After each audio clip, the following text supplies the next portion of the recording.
আসামি হাসানুল হক ইনু, পিতা মৃত AHM কামরুল হক, মাতা মৃত বেগম হাসনা হেনাকে তার বিরুদ্ধে গঠিত ৩ নম্বর চার্জে ১ লক্ষ টাকা ক্ষতিপূরণ সহ 10 বছরের সশ্রম কারাদণ্ডে দণ্ডিত করা হয়। 3টা কাউন্টে সাজা দেওয়া হয়েছে।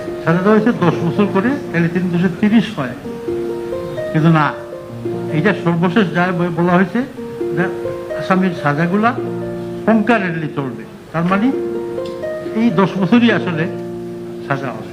আসামি হাসানুল হক ইনু, পিতা মৃত AHM কামরুল হক, মাতা মৃত বেগম হাসনা হেনাকে তার বিরুদ্ধে গঠিত 3 নম্বর চার্জে সাক্ষী রাইসুল হক সহ অন্যান্য ভিকটিমদের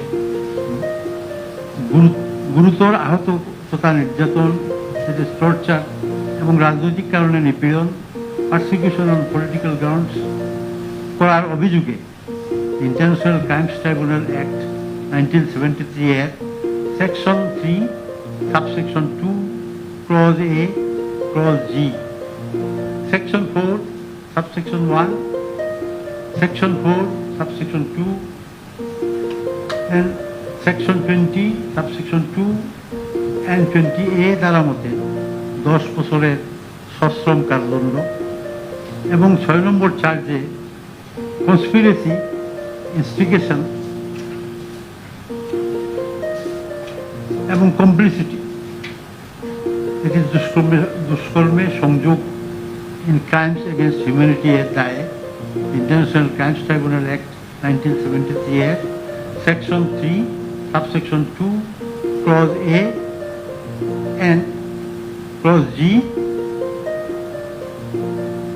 section 4 subsection 1 and section 4 subsection 2, section 20 subsection 2, section 20A দ্বারা মতে 1 লক্ষ টাকা ক্ষতিপূরণ সহ 10 বছরের সশ্রম কারাদণ্ড এবং 7 নম্বর চার্জে কনস্পিরেসি, ষড়যন্ত্র and agreement to commit crimes against humanity এর দায়ে ইন্টারন্যাশনাল ক্রাইমস ট্রাইব্যুনাল অ্যাক্ট 1973 এর section 3 subsection 2 clause A clause G, section 4 subsection 1, section 4 subsection 2, section 20 subsection 2, section 20A দ্বারা মতে 1 লক্ষ টাকা ক্ষতিপূরণ সহ 10 বছরের সশ্রম কারাদণ্ডে দণ্ডিত করা হলো।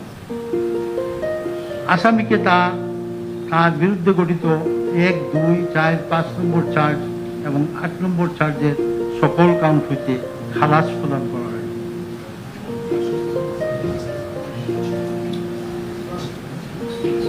আসামি এর বিরুদ্ধে আরোপিত সকল সাজা যুগপৎ চলিবে। একটা জিনিস আমাদেরকে একটু ক্লিয়ার করি, আপনারা দেখছেন যে 3টা কাউন্টে সাজা দেওয়া হয়েছে।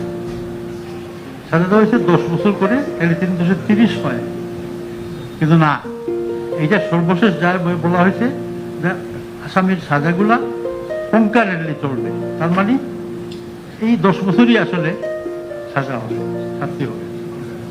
তো এই আর কি কথা, আসামিদের বিরুদ্ধে আরোপিত সকল সাজা চলতে থাকে। This is all about the judgment of today. So that's all.